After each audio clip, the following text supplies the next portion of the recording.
So last year was the first full year we'd been grinding our own feed. I don't have to think about when the feed truck is coming. If I need food, you make it. Doing what you guys are doing here in terms of sourcing your own local ingredients, mixing and grinding your own feed, as well as the farrowing operation. This is one of the first farms I think that we've toured or visited that is really doing farrowing at a scale like you guys are. She's really pretty much like a tiger when she has piglets. She's scary. These guys just came out of the hardening pen yesterday. Well, welcome to Pasture. Yeah, welcome to Pasture. What do you guys think? Awesome, this is a bonus. I didn't know we were gonna get to see a cattle move. Yeah, I'm just gonna get us up here because the view is really nice.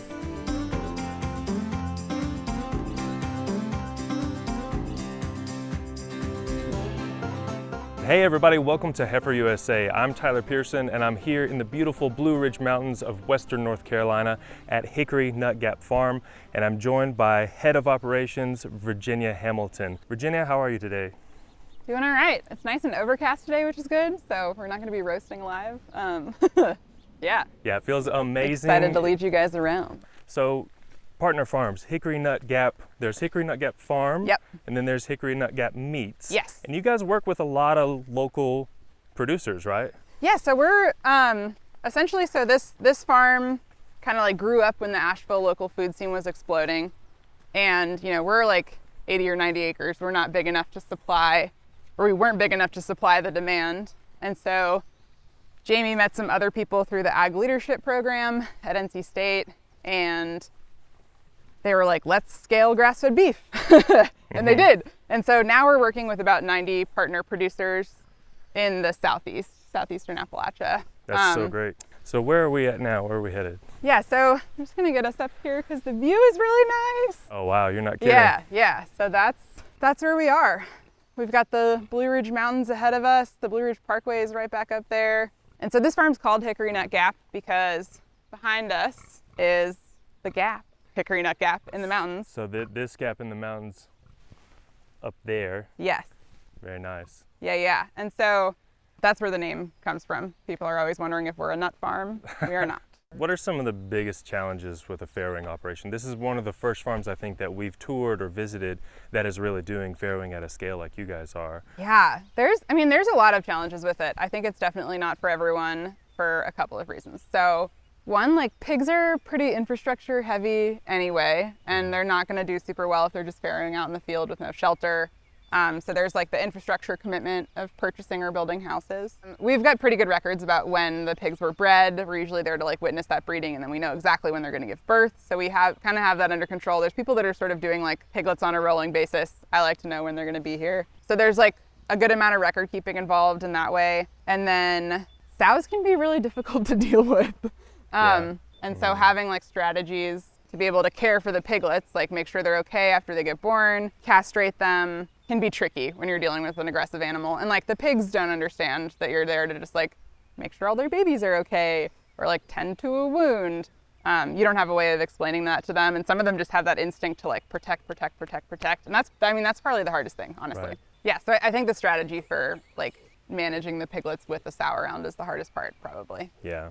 It's just a lot of farmer time and like potential danger. And that's a big thing we've been trying to, so like, you know, like I got here, I'm getting to know the animals, and the biggest waste of time that we deal with is aggressive animals. And so like we're trying to just like cull animals that give us a hard time. This is Chowder. Chowder is gestating. Hi, Chow! And can you describe what that is for our audience? Yeah. So Chowder is pregnant. She's waiting to give birth.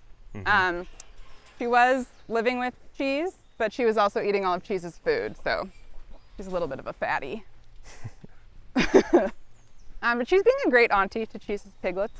What do you guys do during the gestation period to ensure optimal health and that they're doing good? How do you check on them or manage them? So, I mean, honestly, they really just chill. And like my job is to make sure their lives aren't very stressful while they're gestating. There are some people who like tweak their feed recipes and quantities and stuff, and we're just not quite there yet, but you know, keep them well fed. We want to make sure they don't get too fat. That can cause birth problems. Right. But I also want them to be in good enough condition that when they start lactating, it's not gonna make them super skinny. Yeah. So, yeah. And during labor and delivery, do you ever have to be present or manually assist, or are they pretty much get it taken care of? So the goal is no. Yeah, right. The goal is that they just do it by themselves. And I would say here, like super rare that we have to help. We can pop into the brooder while we're here. Yeah, please. Yeah, so this is our brooding setup for the broiler chickens. It was designed for children when we used to run summer camp here, so it's very short, which is funny. Our poultry guy's not here this week, but he's like this tall, which is sort of ironic. But and is this the only brooder on the farm right now? So we actually do it a couple of different ways, just sort of depending on the time of year. So this is the main brooder house. We also will brood in the field sometimes. So in the houses that we're gonna go see later, we have like we'll set up a plastic ring and use a propane powered brooder instead of these electric heat lamps. And that way you don't have to move them. So when they're done being brooded, you just take the plastic ring away, and then there's no like driving them out to the field, etc. In order to fit the number of batches of chickens per year that we want, in order to like meet the financial goals we've set for ourselves, we can't do that all the time. Right. It's definitely easier. Sure. But And are y'all doing poultry year round, or do you have a season here? It's a season, yeah. So we get our first chicks at the end of February, early March, and then we're killing the last batch around Thanksgiving. So there is a point when it's too cold to have them out there. Sure. So that's about the same for us in Arkansas. Yeah. So these guys, I think, they got here on Saturday last week, so they're coming up on a week old. And we've got this like plastic ring around the whole inside, so we don't have any corners they can get stuck in. It's really easy to clean. I honestly don't remember where this piece of plastic came from, but one man's trash is another poultry farmer's treasure. There's like an old sign over there, so yeah, we get creative. And then they just pretty much hang out in here with this thermostatically controlled outlet on the wall. Gotcha. I can hop in there too if that seems like it'd be better. That's okay. And then just stay nice and cozy and warm with a bunch of food and water. And what's your batch size right here? So we get 270 birds at a time. That's like the max we can fit in the field houses if they all make it. So our mortality goal is less than 15% mortality, or 15%. So less than 15% of the birds die before they get slaughtered. Right. We're like sitting at like probably 5% right now, and the main causes of that would be like shipping loss. They come in the mail, or if the temperature's not quite right and they're like smothering each other are probably the two biggest issues that we end up with. But sure, these guys are cruising right along.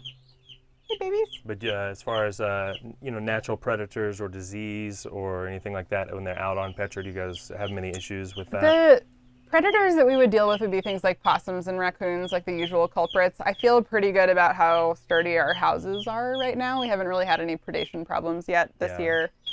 One of you stuck under something? You just talking? Well, that's a question we always get from our audience is, about natural predators. A lot of our viewers are in, various climates and conditions all over the world, and a lot of them are dealing with much more intense pressures from those types of things than we are. It's funny too, because like we've had that problem over the years. Like, Walker said some years would be like really bad, and then other years there's really nothing going on. And so I think we fine-tuned the infrastructure over time, but then also just like those predators are having natural cycles of their own.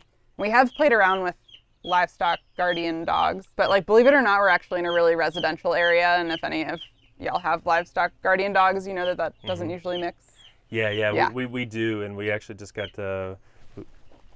we got 2 new puppies on the ranch, and we're making a video about them soon. So subscribe and be sure to watch that video. Yeah, it's something I feel like I wish we could do, but I just think there's too many other dogs and neighbors, and it's rough. And it, I mean, how many birds are you guys doing a year roughly? I think this year it's gonna be close to 5,000. So in this operation, you got the chick brooder where you keep them nice and toasty. And they're in here for 2 weeks. 2 weeks. Yep. And then they move to the outside brooder. So this one, all the chicks that were in here just left.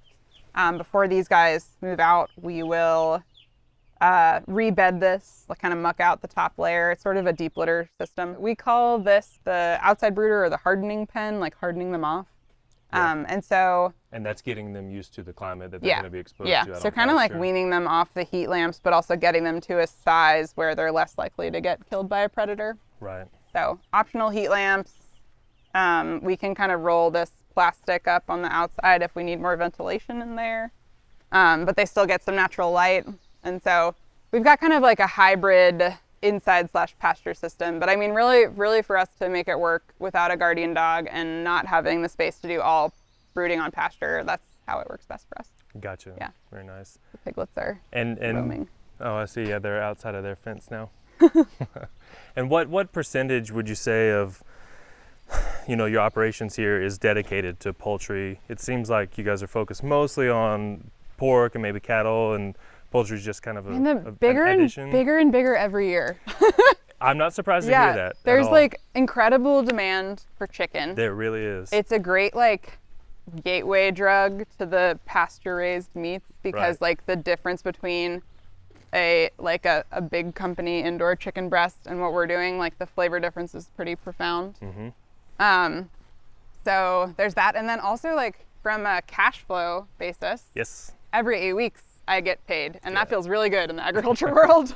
Absolutely. So yeah, bigger and bigger Do every you year. find most of your customers for your poultry line are local, or I know you guys do shipped We product do a little also. bit of shipping, yeah, but the majority local. I mean, the chicken has like a cult following. Like people are like drooling at the door when it starts up for the season. Nice. So, no, yeah. that's good to hear, and I know our audience really loves to hear that too, because a lot of the folks who watch our channel are new and beginning farmers, and they're looking for great ways to get started. And like you said, poultry is such a great one because it's a lower barrier to entry, Yeah, and totally. you get that cash flow every 8 weeks that Yeah, can help which you. is like, compared to beef, it's pretty awesome. And luckily there's a lot of people who've done it already and can help you make it easier. Yes, and Yeah. a lot of people who've made really cool YouTube videos that you can watch to learn how to raise them, like Cool. us. Yeah. You want to talk about grinding real quick before Greg fires this thing up, like grinding feed? Yes, But, absolutely. yeah. That's something I'm really excited to Cool. see. So, We're going to talk about grinding. We'd be out here grinding with Greg. This is a segment called Grinding with Greg. No. awesome. And this is Greg. Yeah, Greg works for us. Oh no. No, just kidding. This is Greg. So what are you about to do? I'm going to grind some pig feed, some grower pig feed. We call it lactation, so it's the same feed that gets fed to our finishing hogs, that gets fed to our lactating mothers. Gotcha. And I'm going to throw some corn and soy and barley and minerals in here, and grind it and mix it, and then go distribute it to the fields. Yeah. So instead of having like the Cargill truck come and fill up a bin, or like we used to do, which was just hauling like 1 billion bags out to the field, we moved to grinding our own feed, I think 2 years ago now. And really what we were looking for was control. And so like our local Southern Feed Co-op sold out to Cargill. And so Cargill's just like balancing a ration. We didn't really feel like we had control over what was in that ration at all. Right. Which like there's a place for that, right? They're using all these ag byproducts, all this other stuff. Like they're an important part of the waste management stream in a lot of ways. But Sure. we wanted control. Our customers want utter transparency. And the only way to do that was to start like take the process into our own hands. So this is a New Holland grinder mixer. I don't think that they make these new anymore.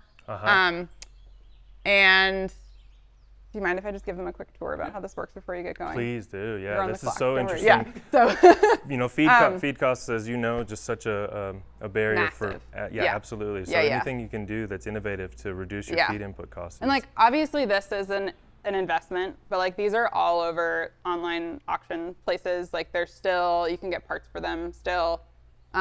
Mechanically they're very simple. There's nothing like super crazy about this. Yeah. I think if we had to take the whole thing apart and put it back together, we could swing that. There's hardly any software. There's like no software. There's no except the software. scale. Yeah. The scale's the only thing that's digital. That was an aftermarket thing. You could totally do this without a scale. Okay. So this is does. so this is a PTO driven implement. And so hooks up to the tractor. Don't know the horsepower off the top of my head that we need, but essentially what's going on is around the back of this machine, we can show you a little bit later when Greg's down there at the grain bin, Okay. there's an auger where you load ingredients into it that need to get ground. And they're coming up here into the hammer mill, which is in this little compartment.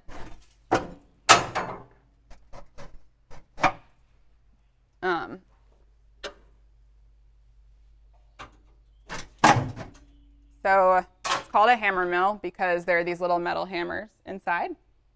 You can see those guys. There's a bunch of them on these rotating shafts. And what they're doing as the grain's coming in here is they're striking the grain against this screen. And this controls what your grind size is as well as PTO speed. But so your grains are getting ground up through there, and then there's another auger in the back where the supplements go into.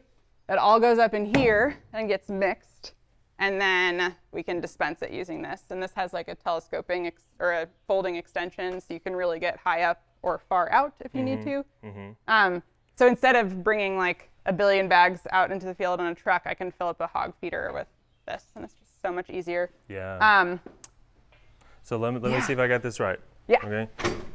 Pour your grains in there. Yep. They come down into this, and which is operated by your PTO, Yep. which is spinning your hammers in here. Yep. It's grinding that to a literal pulp, and then getting fed through. It goes through a cross auger at the bottom. and then Underneath comes there up into here. into your main silo right Yeah. here, and then you can auger it out through there. Yeah. Awesome. And there's interchangeable screens. I mean, this is like really the only way that I've ever dealt with livestock feed, honestly. Like the first farm I worked at, where Greg also went to school, a lot of Warren Wilson people here. Right. The first farm that I worked at also did this. So I think, like, you would think it adds another process, and it does, and you have to learn about nutrition a little bit, or deal with grain sourcing, which has been kind of hard for us, but just like having the control. I don't have to think about when the feed truck is coming. If I need food, you make it. And it takes, what, like half an hour to do? So for the 4,000 I'm about to do, from me hitting the ignition to coming back and parking, an hour if I'm quick. Yeah. But like grinding like chicken feed and dumping it, 45 minutes. Yeah, yeah. Not bad at all. And you said how many poundage? 4,000. 4,000 pounds. Wow. Lactation/grower. And Virginia, you mentioned sourcing the ingredients, and that's been a little challenging. But what do you guys do? And I think when you told me earlier, you said call your neighbor. It's not that hard. Yeah, we've got a neighbor who grows corn in the valley, and then a lot of the big ag around us is like 2 hours away. So I have a couple sourcing partners in the Statesville area. We've got to get the soybean meal from a separate place because we were trying to do expeller press and not solvent extracted. And then there's all the mineral components too, which is like a whole other thing. So I want to let Greg get going here soon, but Thank I'll just show you where. Appreciate you letting us check this out. For sure. So this is kind of where we're storing all of our inputs. And so every species obviously has really different nutritional needs and different nutritional needs during different life stages. Yeah. And so we've worked with a couple different nutritionists to develop recipes for them. All the stuff in bags is like the non-grain inputs. So generally like a mineral mix. There's single minerals, mineral blends. There's some alfalfa meal and fish meal over there. There's a big tote of soybean oil that we just got, which was really fun to unload. But yeah, so all the components are kind of here in our little kitchen, and then we mix them up. Yeah. And you said you worked with some nutritionists to help come up with different feed formulas, and you guys, I imagine, are kind of like tracking that and measuring the changes. And nice. So last year was the first full year we'd been grinding our own feeds. We're coming off of the commercial recipe, starting to grind our own, and we were not getting the weight, like bird weights that we wanted. Yeah. So a big goal for this year was to try to get those weights up and just like increase performance a little bit. And so I sent my crew to the American Pastured Poultry Producers Association, or APA. Shout out to APA. Shout out to APA. They Absolutely. rule. In Texas this year, and they came back with so much knowledge. Yes. And so we made the decision to switch to Fertrell's recipes. They're kind of like the kings of pastured poultry nutrition. Yeah. Jeff Maddox is incredible. Still there. Yeah, absolutely. And we've had great success. It's early in the season. We haven't hit the summer slump yet that we usually do, so kind of remains to be seen. But so far, the birds are like a lot bigger, better leg structure. Their poop doesn't smell as bad, which is interesting. Yeah. But like ammonia smell, or just like stink. It's just not as stinky, which is cool. Yeah. So this is our grain storage situation here. Nice. It was really fun to figure out how to squeeze this into this little triangle because our farm's under a conservation easement, and so trying to find a place where you could put permanent infrastructure was hard. This is like the farmstead area, so we kind of like stuck them in here. It's been working pretty well. But I've got barley in that bin, and then corn in the big bin. The two short bins by the dumpster is where we're keeping poultry feed right now. Okay, so over there. Yeah, those two little shorties, and then the medium-sized bin is soybean meal. Soybean meal, and what are you using that for a little bit of everything, or? Yeah, pretty much all the recipes have soybean meal. That's the protein component. And then the barley and corn are doing a little bit of protein, but mostly carbohydrates, rodent control. So, so you're sourcing your kind of like your staple or bulk ingredients, and you're storing them here, and then as you need them, you're taking them out to your mixer and adding your minerals, your vitamins, your extras on an as needed basis. So pretty fresh food for the flock. Yeah. Very cool. I think if I do this again, I would have gotten 3 medium-sized bins instead of 2 big ones, because as we've learned more, like you think all the small cereals are similar, like barley, wheat, and oats, and actually they bring different things to the table, and it would have been nice to be able to have like barley and oats, or barley and wheat, and corn. So right now we're like dealing with totes, and it's working fine. But yeah, because you're about out of room for another. I don't think we could squeeze another one in here. Yeah. Well, that's so cool. It's so fascinating. You know, I get the great, you know, joy of getting to visit quite a few farms all over the country, and not too many of them are doing what you guys are doing here in terms of sourcing your own local ingredients, mixing and grinding your own feed, as well as the farrowing operation. So it's really, really interesting to see how you guys are doing that. We like to make it hard for ourselves. I mean, and there was a loan involved in that, but I mean, agriculture. This was just a piece of pig equipment that I wanted to highlight real quick. Okay. If you're doing pasture-raised hogs, a hydraulic lift trailer is the jam. Oh, so okay. this one is like a little bit older. This is another one of those things, like, you know, we've moved to confinement hog agriculture, and I don't know that they're making a whole lot of new ones. Generally, when you're buying these, you're getting them out of Iowa. But it's a trailer with 2 compartments. There's a sliding door in the back, and then there's 2 hydraulic cylinders that push the wheels into the ground and lift the trailer up. So pigs can't like jump into a trailer as easily as a cow can. And so being able to set this on the ground means that like piglets can walk onto it, and then you raise it up and you can drive away. So it's like pretty crucial. That makes loading and unloading so much easier, especially when they're of size and weight. Because we've got several videos on our channels about moving pigs and loading pigs, and it's a chore, it's a challenge, but I can absolutely see how something like this would be a game changer. And you can, like, for moving them between fields, or if I need to like separate piglets from a mom when I'm weaning, or you can even like back it up to another stock trailer and just raise it to the right level so they can walk right on. It's pretty awesome. Very cool. And how did you source this? How can you go about trying to find one? I think my predecessor probably found this on like Tractor House or one of those ag auction websites, and then I think they had to drive to go get it, which was an adventure. Yeah, I can imagine. But yeah, usually the Midwest is where these are hanging out. Cool. But they're pretty awesome. So a couple of things over here. So earlier I was talking about how aggressive animals are like the biggest time waster. Most of the pigs are farrowing on pasture, as you've seen. This is Biscuit. Biscuit is not easy to deal with. Biscuit is in jail right now because you can see our sign from the last time, but she's prone to escaping and going on like a mile-long hike into the forest and then building a fortress in the rhododendron trees. Oh no, Biscuit. And she's really pretty much like a tiger when she has piglets. She's scary. So when she doesn't have piglets, she's great. Super protective. So she got put in jail this time. A little bit mucky in there, but drying out. So her piglets, as usual, are just doing whatever they want. Yeah. But you can see she's doing little anger chompies at us. That's pig for back off. Interesting. Yeah. She's saying okay. that's what she'll do to your bones if you get any closer. Yes, precisely. Yeah. So Okay, her pigs are just running around, but like, you know, normally they wouldn't be in a small pen like this.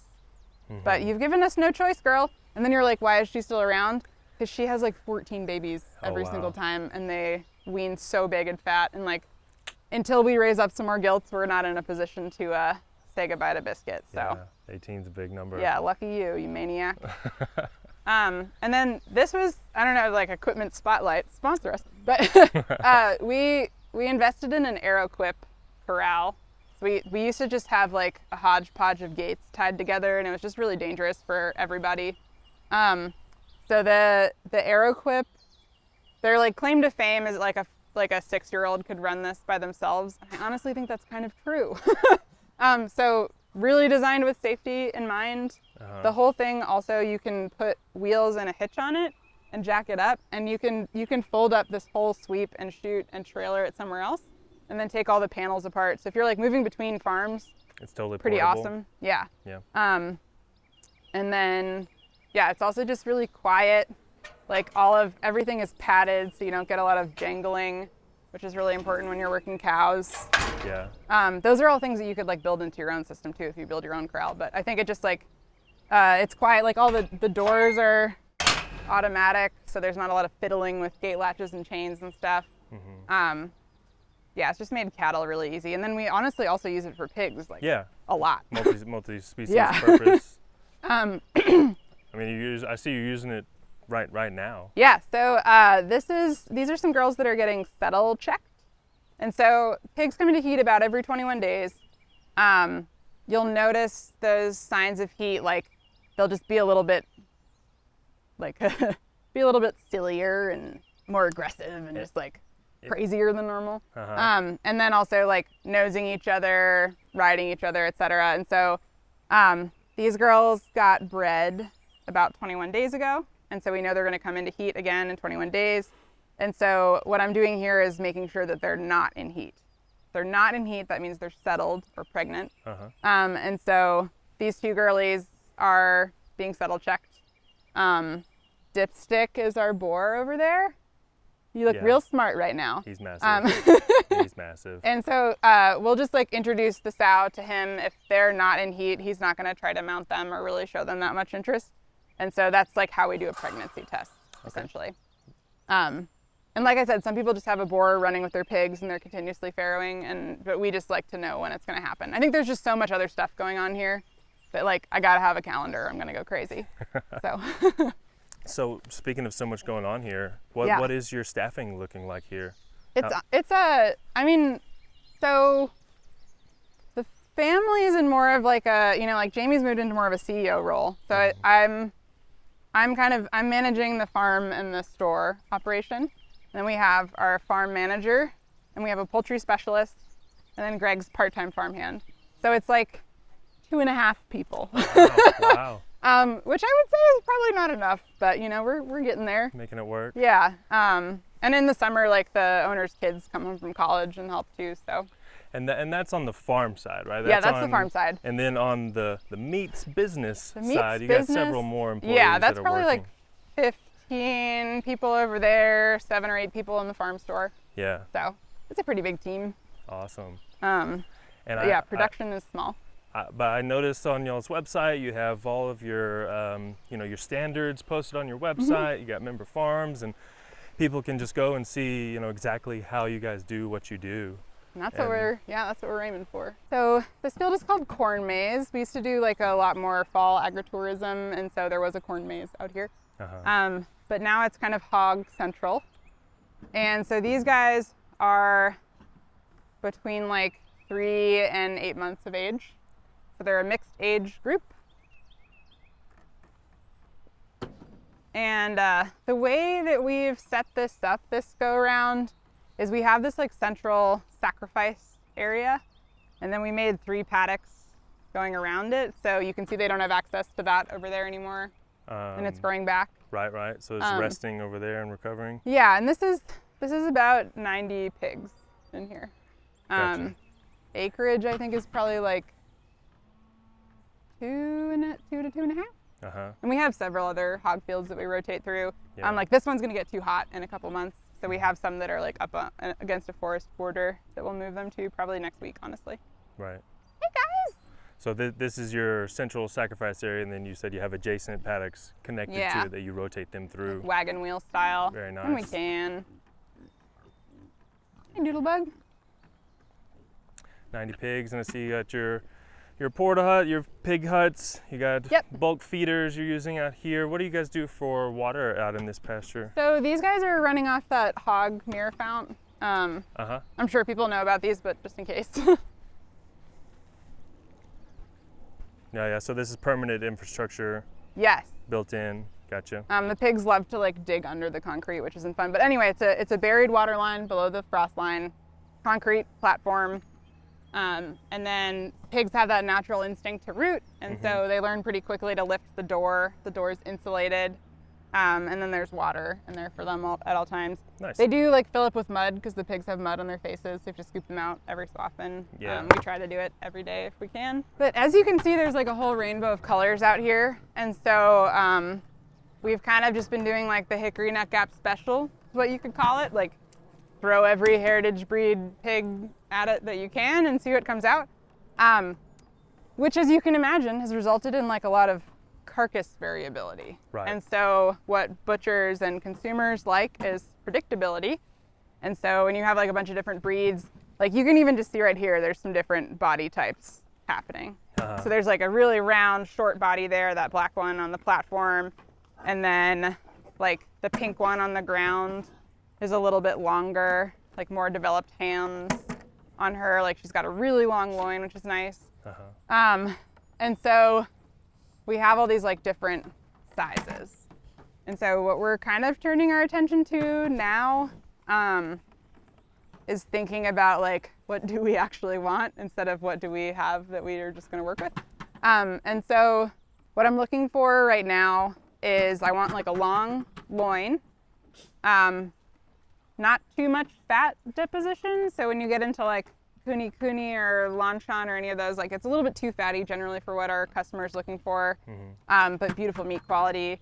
And then I like a short face because they just tend to be a little bit less destructive. Like this red hog is a little bit long in the face, but this other red one with floppy ears, like she's a little shorter in the nose. So she's just probably gonna do a little bit less damage to the field. So that's why you want a shorter face. Yeah. That's what I've observed. Smaller anyway. shovels, right? Yeah, exactly. Hey, cuteness. And like that black one also has got that little short face. And now you're of course tailoring this to your customer base, and what does that look like mostly? So our customer base is right, for the hogs on this farm, it's the people that shop in the farm store. And so they're just folks that live in the area, tend to be people that have some disposable income for making choices about what kind of meat they eat. And they're wanting things like a pork chop or ribs. We've got a lot of people that enjoy smoking things, the bacon, obviously. Yeah. But like generally your higher dollar things or things you can squeeze more value out of is gonna be bellies for bacon, and then things that are in the loin, like a pork chop. And so that long body is good. Okay, so earlier we saw where they were milling the feed, getting them ready to take it out to the pasture, and that's what we're gonna check out right now as they distribute the feed from the mill into the grain silo, or the grain bins for the pigs. So that auger is really adjustable. You can either fold it out or keep it in, and then you just got to kind of line it up to the bin. So Greg's probably going to back up there. So we're lined up. You just want to make sure that you're in the middle of the feed bin, and then he's just going to adjust the auger. And you just want it running a little bit above idle for unloading. So you can see the feed in the windows there and the grinders moving because it's still being mixed. And then the unload auger is hydraulically driven, but it's an independently contained hydraulic system. So.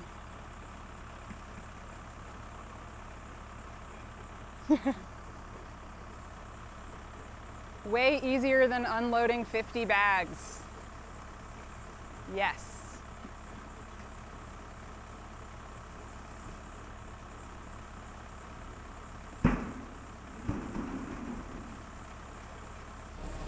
And then he'll just reset and reposition for the next one. This is a little group of young sows. I think they're on their third litters right now. These are those like IPP, Idaho Pasture Pig background with a shorter face and a smaller body size. And these girls have been crossed with our Yorkshire boar. So I'm like really excited to pull some gilts out of this litter. So when they're little, when we wean them, we'll just like pick them up so we can assess teat structure and all that, and then kind of monitor them as they get bigger to see if they'll be a good fit. But these girls are like easy. They're just easy. Yeah. They don't eat a whole lot. They make a nice big piglet. Their pigs are finishing or reaching a market weight in like a pretty similar timeline. Yeah. To the rest of them. Don't touch the fence. And Yeah, and they are not terrifying when you have to go handle their piglets. Mm-hmm. They're like protective, but they'll let you do it. And that really makes all the difference in the world. Yeah, I hear a lot more talk and conversation and focus on the Idaho pastured pig breed. Yeah. And I'm hoping like that crossing in the Yorkshire is going to alleviate some of the like issues people have had with IPPs, like the finishing time. Right. So we'll see. So they hear the food coming. Ah, the food that was freshly milled, just for them, and that we're going to get to see. And they are obviously anxious, and they know what's coming. The ears are perked up. They're ready. Maybe we'll get to see them do their run. At what age do you start to see the piglets consume the fresh feed? Probably like starting at 3 weeks, they're fooling around with it, and then as they get older. And about how old are they right now? 4. Gotcha. 4 weeks, 4 and a half So they'll weeks. be contending, huh? Yeah.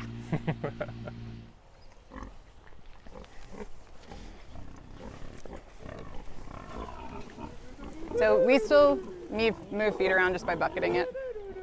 And we sing a little song to them. It's important to be with the animals and be on the ground and see how they behave. So what better way to do it than hand feeding? And try to have like enough pans that everyone has their own pan and then a few extra. I think is helpful. Because the piglets are definitely starting to eat. We might get to see a sow flip her piglet into the air as it tries to steal her food. We'll see. But they're getting to the age where they start to drive them crazy. And is it okay if I grab a little handful just to show the camera? Sure, yeah. I'm gonna show you guys what this looks like here if I can.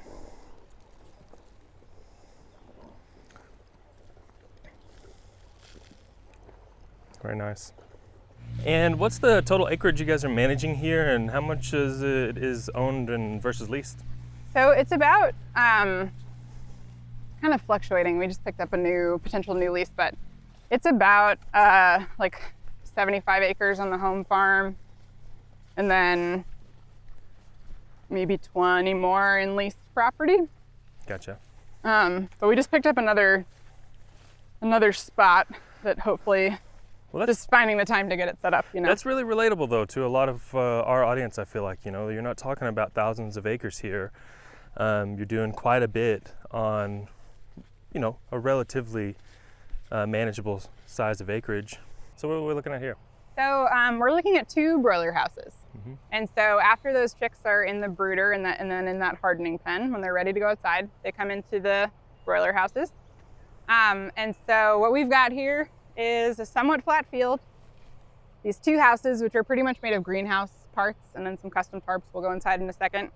And then there's a water access point way over there, and a really long length of that black plastic HDPE pipe, like pasture pipe is what we call it.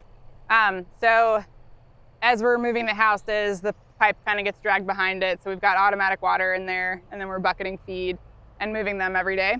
And so the birds aren't like full free range. Like they're not out doing whatever the heck they want. They're in the houses. And like I said, that's because we did have historic predator issues. And we're not in the place where a dog makes sense right now. So a guardian dog. Yep. And so they've got the inside of the house to run around. It doesn't have a floor. So we just move it every day to a new section. Which we're probably going to see here in just a minute, it sounds like. Custom designed tarps, that's pretty neat. Yeah, there's this company called Winkler's, I think, and you just send them dimensions and they'll make them for you. Nice. And the schooner itself, or the chicken house, is that custom fabricated? We bought these from someone like a really long time ago. Yeah. And we can talk about things that make them cool once the RTV noise stops. Right. This is a double batch. So there's 500 something in here.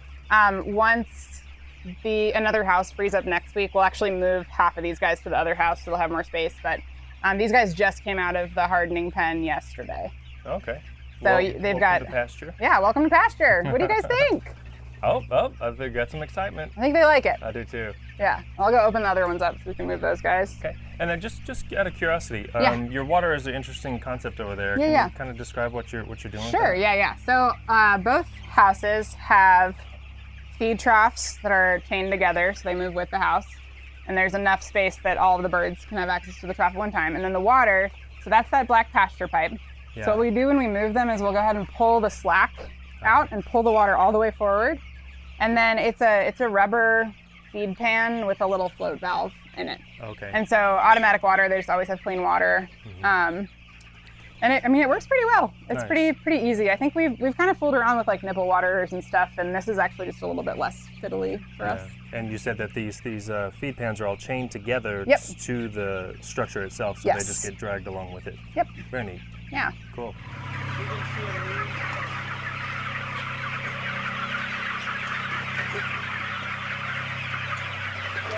Yeah.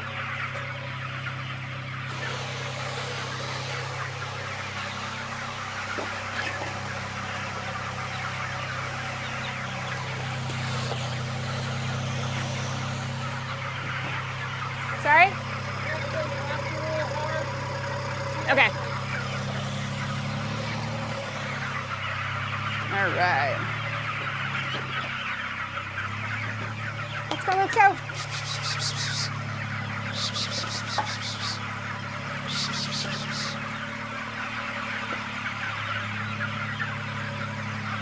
Come on.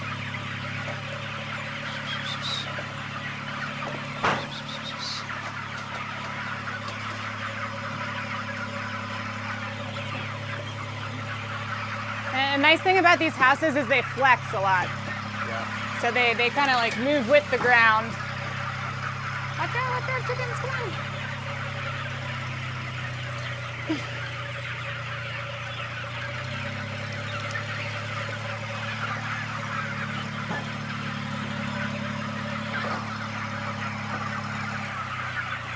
Good.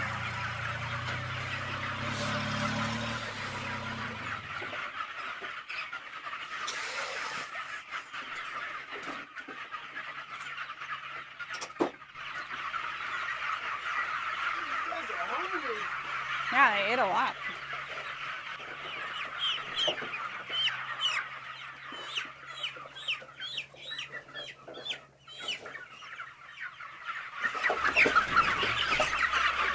We are at a leased property. So, like I said, our home farm's pretty small, so sometimes we're moving cows to other places. This property is owned by some folks that have a house up that way. They're not farmers, but they really appreciate the farm aesthetic and the benefits it brings as far as like open space and birds and all that good stuff. So they actually reached out to us and wanted someone to come bring cows a couple years ago. So we've been in relationship with them for a while. This is about half our mama cow herd. So we're cow-calf at Hickory Nut Gap Farm. We've got a mama cow herd, raise those calves up until they're weaned, and then we actually pay someone else to contract graze them to finish them. We just don't really have enough land or high quality enough forage to make an exceptional grass-fed beef product. But luckily, other people in the network do, and so we actually just pay them to finish for us. And we got a couple activities you want to do while we're out here, you said? Yeah. I'm gonna make sure they've got mineral. There's a couple like interesting management considerations in this field that we can chat about, and we might move them if they need to be moved. We'll see. Yeah, I would definitely love to talk about the management considerations like you mentioned. Yeah, sure Cool. thing. So this field, we decided to hit it a little bit harder than normal, which means like raise it a little shorter. There's a little soupy in here, so from the rain, but because there's a really interesting thing happening here. So when we got this field like 5-10 years ago, it was all tall fescue. So we're in the fescue belt. That's this grass right here. It's like a pretty good forage. It's got some toxicity issues, but we've sort of selected against that with genetics. But anyway, it was all tall fescue, thick, beautiful. And then we had a couple bad hurricanes in a row. We don't really get directly hit here, but we get a lot of the after effects. And so the river over there will flood. We had a flood in this field.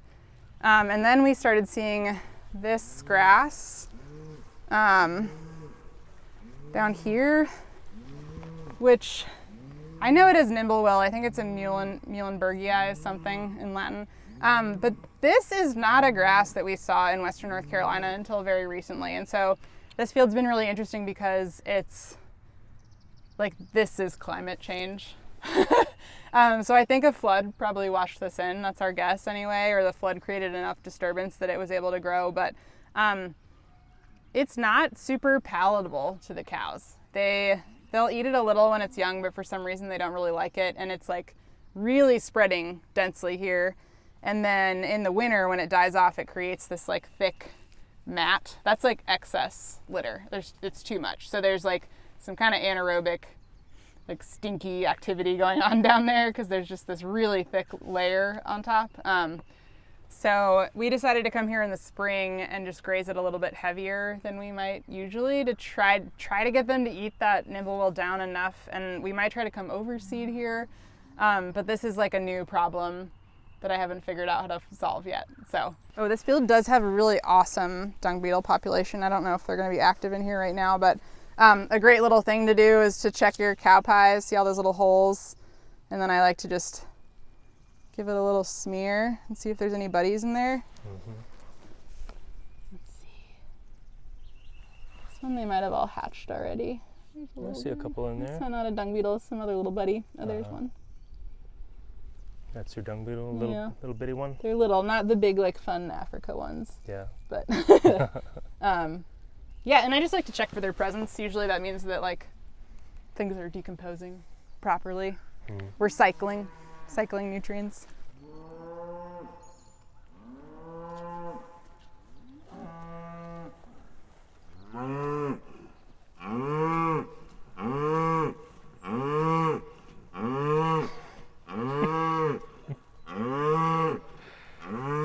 You weren't kidding? So nice.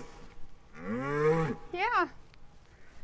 So similar here, need some new gravel, but mirror fount for watering them. So same thing as with the pigs, concrete platform, these insulated balls, and then the cows just push down on that to access water. And is this tied into like a county or municipal line? There's a well here that I think the folks that own this Gotcha. property have. Yeah. So we've got this central area. That's where we've been. That's where they are. This is probably where they're going. Yeah. If it seems like the right time, which it sort of does. Hi, stinkers. Wow, you guys made a big mess over here. A lot of rain, huh? I think I'm probably just gonna move them and then, so what I'm gonna do is swing this reel over and they're gonna go in here. So like you could probably stand somewhere and get a good shot of everyone walking past. Yeah. Well, awesome. This is a bonus. I didn't know we were going to get to see a cattle move. Yeah, That's it great. worked out well. All right, do your thing. Hey, babies.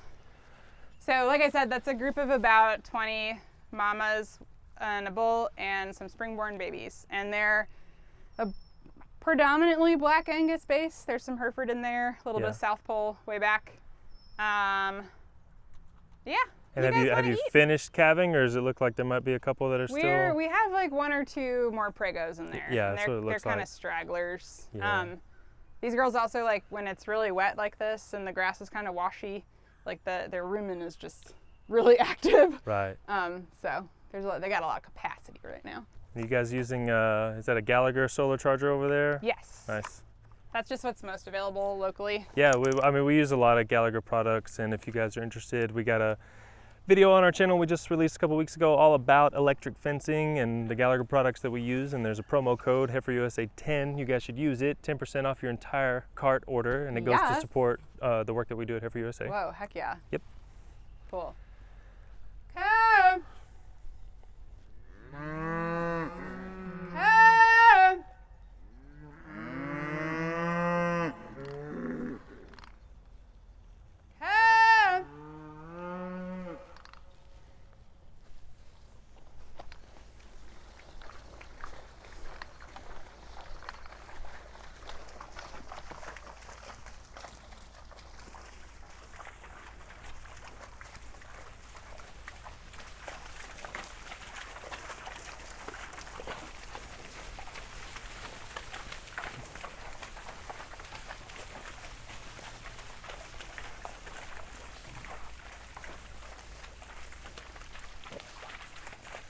Good boy.